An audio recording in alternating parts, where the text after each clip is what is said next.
60 minutes. Win this game for one another. J'adore ce jingle. Les pronostics qui se resserrent dans l'équipe Touchdown Actu, puisque la semaine dernière, Grégory a fait 12, Raphaël a fait 12, Alain a fait 13, et j'ai fait 11. Ce qui nous donne au total, Grégory à 80, t'es toujours en tête, Raphaël à 74, et Alain et moi-même à égalité à 72 à la fin. Pourquoi est-ce que ça marche toujours comme ça? Je ne sais pas, mais bon. Sachez que c'est très serré également en NFL. J'ai trouvé une petite stat marrante qui est que il y a eu 121 matchs joués cette saison et sur 121, il y en a 36, soit un peu plus d'un quart, qui se sont joués par 3 points ou moins. Ouais, et que c'est alors c'est pas un record, il y a eu une fois 42 au lieu de 36 après 8 semaines, mais c'est quand même le signe que cette ligue est en train de vraiment se resserrer, qu'il y a de plus en plus de surprises et de matchs accrochés, donc tant mieux. Et je serais pas surpris. Je parlais de prolongation tout à l'heure. On pourrait peut-être creuser le truc de savoir le nombre de prolongations, le plus de prolongations qui ont été jouées dans l'histoire de la Ligue sur une saison, parce que je pense que là on est quand même sur de bonnes bases depuis le début de l'année. Ouais. C'est possible. Donc on va dérouler les matchs de la semaine et donner nos pronostics. Premier match, c'est cette nuit, donc on est encore en heure décalage, heure été, heure hiver entre la France et les États-Unis, donc c'est à 1h20. San Francisco, une victoire 7 défaites contre Oakland, une victoire 6 défaites, un match bien laid sur le papier. Maintenant, c'est peut-être l'occasion pour une de ces deux équipes de se racheter. Peut-être. Qu'est-ce que... ouais, encore gagner moche, est-ce que c'est bien? Je ne sais pas. Moi, je vais prendre les 49ers parce qu'ils sont à domicile et que j'ai remarqué justement que beaucoup des matchs un peu serrés et moches comme ça se gagnaient à domicile ces dernières semaines. Je n'ai pas beaucoup d'autres arguments pour être honnête. Non, j'irai quand même avec les Niners. C'est vrai que... Alors, déjà, outre le fait qu'Oakland soit très clairement en roue libre depuis quelques semaines maintenant, c'est sûr que du côté de San Francisco, il manque ce réalisme, mais le fond de jeu n'est pas aussi moche que pour d'autres équipes. Je parle notamment offensivement. Hein. Défensivement, Robert Saleh ne fait pas un mauvais boulot. Non. Et offensivement, voilà, bon, il y a un quarterback remplaçant, il y a des problèmes de blessures sur beaucoup de postes. Il y a une ligne intérieure qui n'est pas top à mon sens, mais ça n'empêche pas les Niners de rendre des copies intéressantes. Là, ils craquent en fin de match à Arizona, mais s'ils gagnent, il n'y a pas de scandale non plus. Donc, j'irai quand même avec San Francisco qui montre un peu plus de choses qu'Oakland selon moi. San Francisco pour nous deux. Donc, dimanche, on repasse à 19h, donc, puisque les Américains changent d'heure le samedi. Pour bien vous rappeler tout ça. On commence avec Buffalo Bills, 2 victoires, 6 défaites. Chicago Bears, 4 victoires, 3 défaites. Point d'interrogation autour de Khalil Mack. Toujours incertain. Ouais. Toujours incertain. J'ai tendance à penser qu'avec ou sans lui, c'est un peu la même. Dans la mesure où la défense de Chicago fait quand même de belles choses. Que Trubisky, quand il arrive à être précis, fait bien avancer son équipe et qu'il y a toujours ce jeu au sol qui est prometteur. Maintenant, c'est vrai que les Bills ont une bonne défense et c'est à peu près tout ce qu'ils ont. Mais je pense quand même que pour Chicago, ça peut suffire. C'est ça, en fait, là, le point fort de Buffalo, tu le disais, c'est ce front seven là. Après, la ligne de Chicago est quand même assez solide. Et en effet, il y a une menace qui peut être à la fois aérienne et au niveau du jeu au sol. Donc, je pense qu'il y a cette capacité de s'adapter. Après, comme la force défensive de Chicago, c'est très clairement le run-stop. À partir du moment où s'ils arrivent à annihiler LeSean McCoy, ça peut être très long. Et alors, on sait que j'aime bien ce joueur. J'adore son esthétisme, mais bon, Nathan Peterman, a priori, sera titulaire. Et j'ai un peu peur que, oui, de temps en temps, il y a un bug dans la machine et qu'il ait des crises de daltonisme. Donc, ça peut quand même être rédhibitoire pour Buffalo. Ouais, en plus, les logos se ressemblent vachement. Enfin, je veux dire, il y a plein de choses qui font qu'ils peuvent se tromper. Mais il trouvera plein d'excuses à la fin du match. Mais c'est ce qui m'oriente un peu vers les Bears. Ouais, les Bears pour nous deux. Carolina Panthers, 5 victoires, 2 défaites. Tampa Bay Buccaneers, 3 victoires, 4 défaites. Le retour de Fitzmagic aux commandes des Buccaneers dans ce match de division. Au-delà de ça, Fitzpatrick c'est sympa, mais il y a quand même beaucoup plus d'arguments du côté Carolina qui revient au top qu'ils ont eu en 2015 avec une attaque qui est très très efficace et la défense qui petit à petit se remet en place aussi. Donc sur ce match-là, il ne devrait pas y avoir photo. C'est ça, alors, j'en parlais il y a quelques semaines, c'est vrai que le run-stop de Tampa était une des rares satisfactions au niveau de la défense. Après, c'est sûr qu'ils ne sont pas aidés d'un point de vue blessure. Enfin, il me semble que Kwon Alexander est toujours blessé.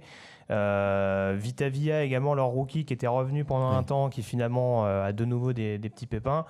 Donc c'est sûr que ça aide pas. Et quand une équipe comme Carolina qui est capable, avec des Cam Newton et des Christian McCaffrey, d'aller chercher les brèches à la course quand il faut le faire, Voilà, puis je parle de ces deux-là, mais voilà, des joueurs comme DJ Moore, comme bien sûr l'entendu receveur de Carolina ne me revient plus, mais voilà, ils ont des receveurs assez mobiles dans le système de North Turner, et ça peut leur permettre justement de prendre à défaut cette défense de Tampa qui reste malgré tout plus qu'en convalescence. Ah ouais.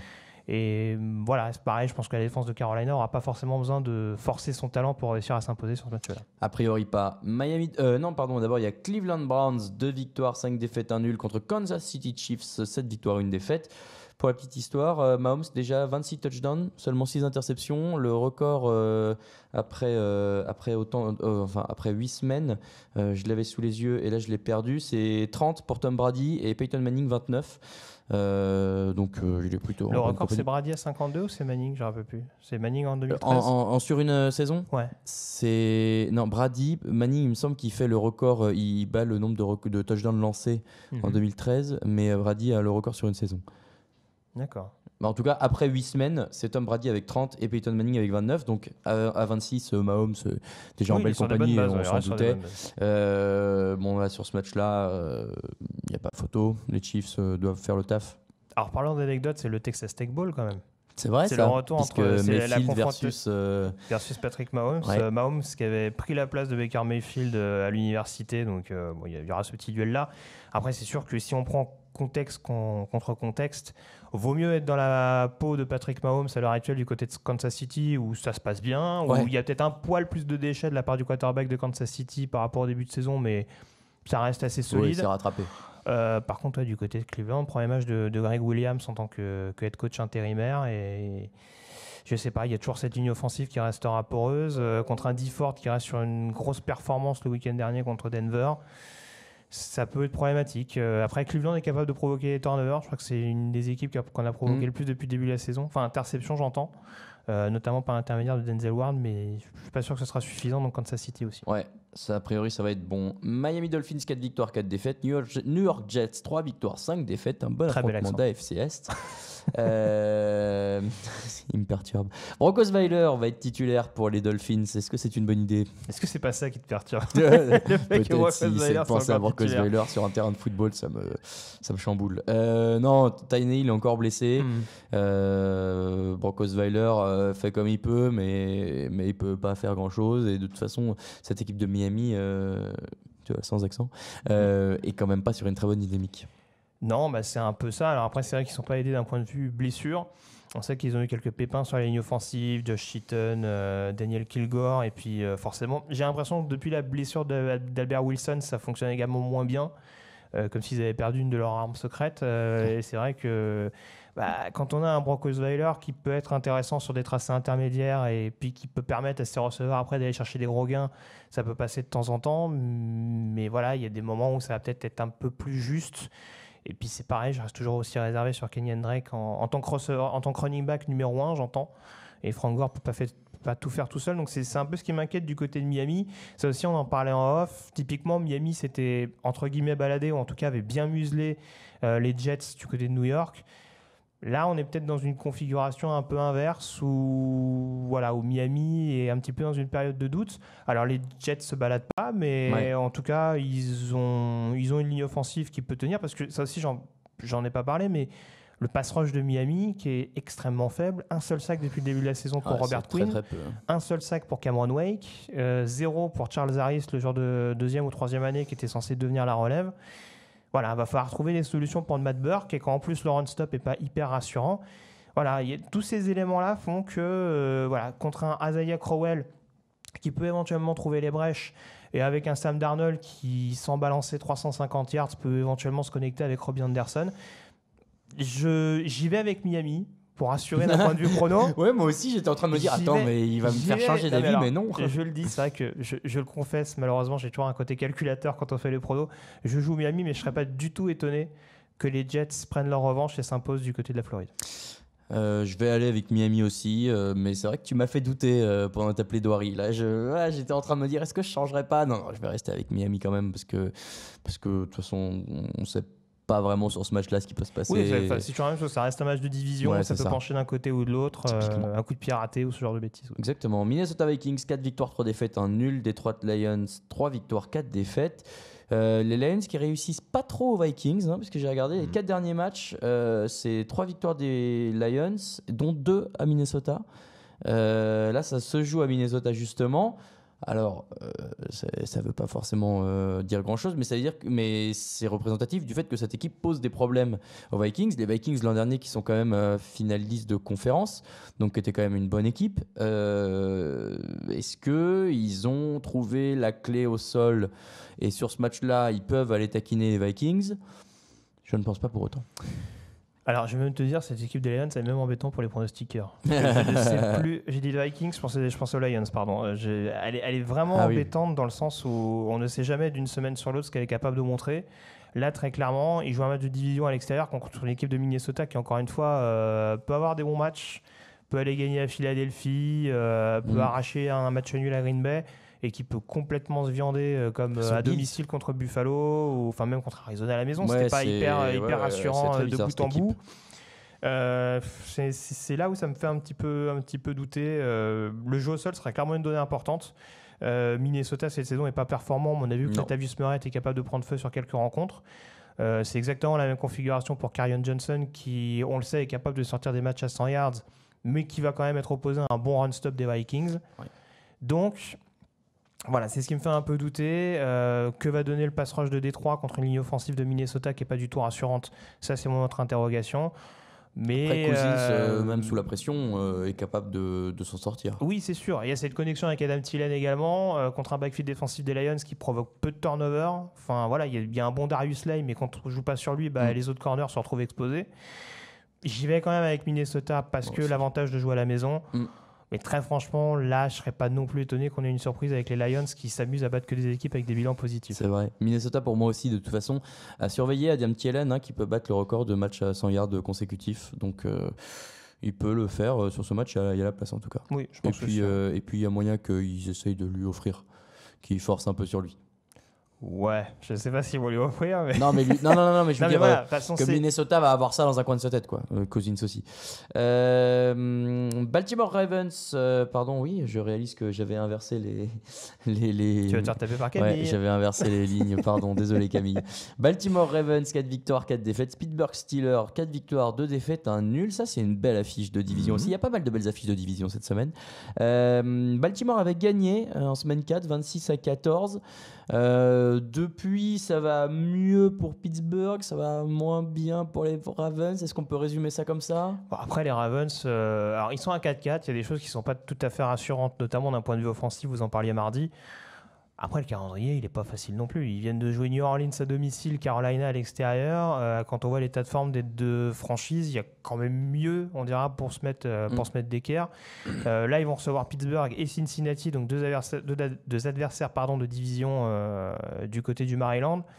Donc, il y a moyen quand même de se relancer et de passer d'une fiche de 4-4 où ils sont un petit peu rentrés, je crois qu'ils sont 3e désormais de leur division, et de reprendre éventuellement les commandes de la FC Nord, où là encore, à l'instar de la NFC, au Nord, ça reste très très homogène et il y a moyen sur un ou deux matchs de bouleverser tout ça. Donc, ils ont été convaincants du côté de Pittsburgh. Alors certes, les Steelers montrent de meilleures choses en défense depuis le début par rapport au début de la saison.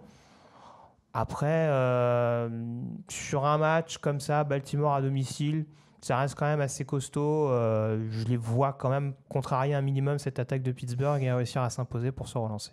Baltimore pour toi donc. Baltimore pour moi. Moi je vais y aller avec les Steelers. Steelers toujours privé de Le'Veon Bell, qui maintenant sera obligé de finir la saison à Pittsburgh vu qu'il n'y a plus d'échanges possibles.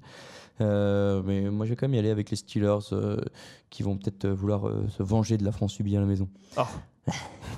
Washington Redskins, 5 victoires, 2 défaites. Atlanta Falcons, 3 victoires, 4 défaites. On sort de bye week pour les Falcons. Rapidement, puisque c'est quand même ton équipe, mais il y a quand même deux grosses lignes offensives et défensives à Washington, et c'est un peu là que pêchent les Falcons. Ça peut faire la différence dans ce match. C'est un peu ça. Alors après, je suis impatient de voir le visage que va avoir Atlanta après la bye week. On sait qu'il y a 2 ans de ça, la bye week, ça a été un petit peu l'élément déclencheur, on dira, le moment où, grâce aux ajustements qui ont été faits, Atlanta a vraiment été sur un bon rythme et a réussi à atteindre le Super Bowl. Voilà, je ne m'attends pas non plus à des miracles parce qu'il y a quand même des blessés toujours en défense, notamment Dion Jones qui ne devrait pas revenir avant 2 ou 3 semaines. Donc voilà, on a vu que Grady Jarrett avait montré de meilleures choses contre les Giants. Enfin, en tout cas, son retour avait fait du bien contre New York. Est-ce que ce sera suffisant à Washington, en effet, contre des bonnes lignes? J'en suis pas persuadé, mais je me dis que cette attaque d'Atlanta peut être suffisamment freinée, peut être suffisamment enquiquinée.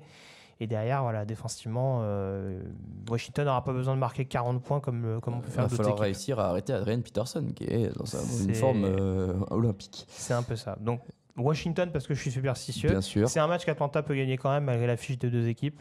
Mais ça va être accroché, mais Washington est quand même favori. Je vais te suivre sur Washington. Coup d'envoi dimanche à 22h05. Les Denver Broncos à 3 victoires, 5 défaites contre les Houston Texans à 5 victoires, 3 défaites. J'ai dit 3 victoires, 5 défaites. Oui, c'est ça, 3 victoires, 5 défaites pour les Broncos. Comme c'est les mêmes chiffres, dans ma tête, ça se bouscule. Les Texans là, qui ont fait un super match jeudi dernier, qui ont retrouvé une ligne offensive, ou en tout cas qui arrive à un peu mieux protéger Deshaun Watson. Et là, c'est sur un match comme ça, face à Denver, dont la défense est plus trop au top, du Case Keenum est peut-être pas forcément la solution du futur. Même si Chad Kelly, pour l'instant, on va voir ce qu'il va devenir. J'ai l'impression qu'il y a quand même beaucoup d'arguments pour les Texans des deux côtés du ballon. Il y a des arguments pour les Texans, surtout qu'ils ont récupéré des Marius Thomas donc en provenance de Denver. Ouais. Donc déjà qu'avec Thomas du côté de Denver, ça aurait pu être un peu plus accroché. Enfin, un peu plus équilibré, on dira, dans l'imaginaire collectif. Là, c'est sûr que Denver perd quand même une cible. Courtland Sutton sera peut-être pas performant tout de suite. En tout cas, aura peut-être pas l'impact d'Ademarius Thomas tout de suite. Et c'est vrai que comme au niveau du pass pro ces dernières semaines, ça se gâte un peu du côté de Denver. Pareil, si le jeu au sol avec Philippe Lindsay arrive pas à performer, ça peut en effet être très long pour l'attaque de Denver qui en effet risquera de marquer pas énormément de points. Ouais. Tu le disais, c'est vrai que j'étais très critique sur cette O-line de Houston. Elle a l'air de montrer du mieux. Elle va quand même avoir un gros test avec Von Miller et Bradley Chubb en face. Donc il y a du répondant côté Houston aussi. Oui, mais voilà, encore une fois, on voit que le jeu au sol arrive à prendre le bon relais avec Lamar Miller. On voit que la ligne tient assez bien. Mais on sait aussi que cette défense de Denver, même si elle est beaucoup moins bonne que ces dernières années, et même si elle est capable de prendre 200 yards à la course sur un match, elle est aussi capable de faire des stops quand il faut les faire. Donc du côté de Houston, je ne suis pas sûr que ça va être une promenade de santé du côté du Colorado. Mais je te rejoins, bien sûr. Je pense que Houston va s'imposer sur le terrain des Broncos. Très bien. Seattle Seahawks, 4 victoires, 3 défaites. Los Angeles Chargers, 5 victoires, 2 défaites. C'est le Raúl Camillico. Je ne sais pas comment on peut dire ça. Non, c'est un match qui peut être intéressant. Les Chargers sortent de bye week après avoir battu les Titans à Londres. Les Seahawks, je sais même plus ce qu'ils ont fait la semaine dernière. Ils ont gagné un des 3. Oui, bien sûr. On gagné un des 3 dans un match qui a surpris un peu tout le monde parce que y a eu un gros niveau de la part de Seattle et qui a enfin retrouvé son identité. On en parlait mardi avec jeu au sol et grosse défense. Et ça peut faire du mal aux Chargers. Les Chargers qui de leur côté ont toujours pas récupéré Joey Bosa. Il aurait fait du bien dans ce match quand même parce qu'un peu de pass rush face aux Seahawks, ça fait pas de mal.